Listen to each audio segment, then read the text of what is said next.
और पहले मरहले के वोटिंग के बाद बीजेपी ने जम्मू में दूसरे मरहले की वोटिंग के लिए अपनी इंतखाबी मुहिम और इंतखाबी तशरीह तेज कर दी है।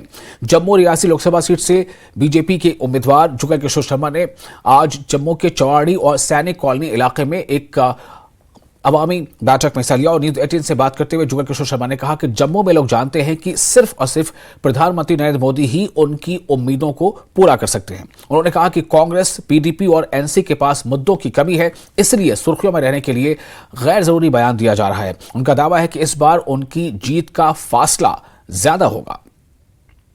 आप क्या कहेंगे, जम्मू में आपने आज आप देख रहे हैं कि भाई ये जो जन सैलाब उमड़ कर आया है नरेंद्र भाई मोदी जी को देश का प्रधानमंत्री बनाने के लिए, लोग उससे कहें कि कब 26 तारीख आए और हम वोट डालें और देश का भविष्य जो है वो उज्जवल बनाए। तो सारी की सारी दुनिया जो है वो नरेंद्र मोदी जी के प्रति मन में जगह रखती है और चाहती है कि नरेंद्र मोदी देश का नेतृत्व करे। बिल्कुल आपने सही कहा, लेकिन कहीं ना कहीं जो नेशनल कॉन्फ्रेंस और पीडीपी ये कहते हैं कि बीजेपी ने अपने जो है कैंडिडेट नहीं उतारे कश्मीर में, वो डर गई। वो तो पता चल जाएगा, सारे जानते हैं कि नरेंद्र भाई मोदी जी उन डरने वालों में से नहीं है।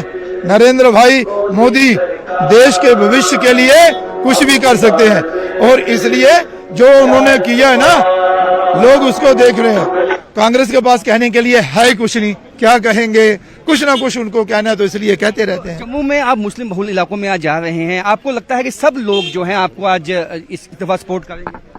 क्या बात करते हैं आप, जाइए ना, देखिए ना, जगह जगह जाइए और लोगों से पूछ लीजिए। लोग ये जरूर कह रहे हैं कि देश के प्रधानमंत्री जी ने 10 सालों में जो देश की सेवा की है ना, तो हमारा धर्म और फर्ज बनता है कि हम नरेंद्र मोदी जी को ही लाएं।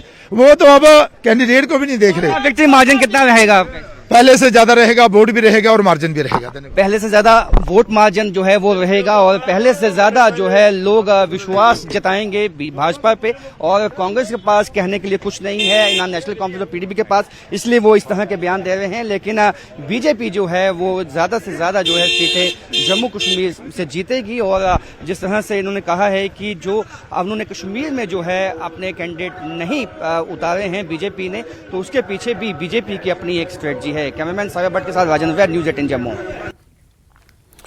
और आपको बता दें कि बीजेपी लद्दाख की पायमानी सीट पर भरपूर हिस्सा लेगी और एक बार उम्मीदवार के नाम का ऐलान होने के बाद बीजेपी लद्दाख में मुहिम को तेज करेगी। बीजेपी यूटी लद्दाख के तर्जमान पीटी खजान सिंह ने कहा है कि वो लद्दाख में होने वाले तमाम तरक्याती कामों के साथ वोट मांगने लोगों के पास जाएंगे। लद्दाख को यूटी घोषित करने के बाद ये पहला लोकसभा इलेक्शन होगा, तो बहुत ही इम्पोर्टेंट इलेक्शन रहेगा। हालांकि बीजेपी की बात करें तो 2014 ने बीजेपी में जीता, फिर उसी तरह 2019 भी जीता, तो इस बार कैसा रहेगा। हमारे साथ बात करने के लिए बीजेपी यूटी लद्दाख के spokesperson PT Khajan sir है। सर, अभी लोकसभा इलेक्शन होने वाले लद्दाख की सीट के लिए, तो क्या बोलूँगा? जैसे आप सबको मालूम है कि लद्दाख पार्लियामेंट्री कॉन्स्टिट्यूंसी का जो इलेक्शन है वो 5th फेज में है। 20 मई को, 26 अप्रैल को यहाँ पे इलेक्शन नोटिफिकेशन यहाँ से जारी किया जाएगा। तो जैसे आपने बताया कि ये पहला हमारा पार्लियामेंट्री इलेक्शन है after formation of union territory, जो यूटी मिलने के बाद पहला हमारे पार्लियामेंट्री इलेक्शन है। तो इसमें हमने 2014 में हमारे थुप्तन साहब हमारे लद्दाख से बीजेपी के सांसद बने, उसके बाद 2019 में हमारे जमयांग सिंह नमग्याल सांसद बने। तो इस बार तीसरी बार भी हमारा ही बीजेपी का ही सांसद यहाँ से जाएगा और इस बार हम हैट्रिक लगाएंगे और इसके लिए हमारी तरफ से बीजेपी का पूरा जो है तैयारी जो है वो अभी ज़ोरों शोरों पे है। हम अंदर से सारा कुछ तैयारी में हैं और जो ही हमारा जो कैंडिडेट का जो फाइनल मैंडेट डिक्लेयर होगा उसके बाद फिर हम लोगों को हम अप्रोच करना शुरू करेंगे। आउटरीच हमारा जो प्रोग्राम है उसके हिसाब से हम अपना कैंपेन जो है वो लॉन्च करेंगे। जी सर, अभी आपने कैंडिडेट की बात की है जिसमें 3 नाम शामिल है। एक तो जमयांग सिंह नमग्याल, दूसरा जो हिल काउंसिल के चेयरमैन एडवोकेट टेसिगलसन, तीसरा जो हमारा लद्दाख जो जांस्कर कॉन्स्टिट्यूंसी की काउंसलर जो चा कॉन्स्टिट्यूंसी तंजिन लाकपा है। लेकिन उसमें से भी 2 नाम प्रमुख चल रहे हैं, जमयांग नमग्याल और ये एडवोकेट टेसिगलसन। तो क्या बोलेंगे कि जमयांग जो सिटिंग एमपी का नाम छोड़ के एक सीसी का भी नाम चर्चा में है, तो किस वजह से ऐसा हो रहा है? जैसे हमारे जो अध्यक्ष ने जो है स्टेट प्रेसिडेंट की तरफ से यहाँ पे 3 लोगों का एक पैनल लिस्ट गया हुआ है 1-1.5 महीना पहले। तो उसमें हमारा 3 लोगों का नाम गया है। जैसे अभी आपने बताया कि जमयांग सिंह नामग्याल जो हमारे सिटिंग एमपी हैं, और उसके बाद हमारे एडवोकेट ताशी ग्यालसन जो हमारे अभी प्रेजेंट सीईसी हैं एलएचडीसी के, और 4 कॉन्स्टिट्यूएंसी के काउंसलर तंजिन लापा। तो अभी जो फाइनल डिसीजन है वो जो सेंट्रल इलेक्शन कमेटी का ही डिसीजन होगा। तो उसमें अभी तक जो लद्दाख कॉन्स्टिट्यूएंसी का बीजेपी का कैंडिडेट अभी फाइनल नहीं हुआ है।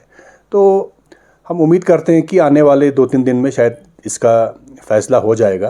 तो अभी हम वेट कर रहे हैं कि मैंडेट किसको मिलेगा। तो जैसे आपने बताया कि सिटिंग एमपी जामयांग जी का और ताशी ग्यालसन जी का नाम प्रमुख चल रहा है, वो आपके सोर्स से हो सकता है, मगर हमारी तरफ से जो है वो पैनल यहाँ से भेजा हुआ है 3 लोगों का, और फाइनल डिसीजन जो है वो सेंट्रल इलेक्शन कमेटी ही करेगी। स्टेट हुड हुआ या जो एक्स्ट्रा पार्लियामेंट्री सीट या फिर क्रिएशन ऑफ यूपीएससी, तो उस पर तो अभी 2 साल से उस पर तो बातचीत चल रही है। तो अभी एक डेडलॉक है, एक मॉडल कोड ऑफ कंडक्ट अभी लग चुका है।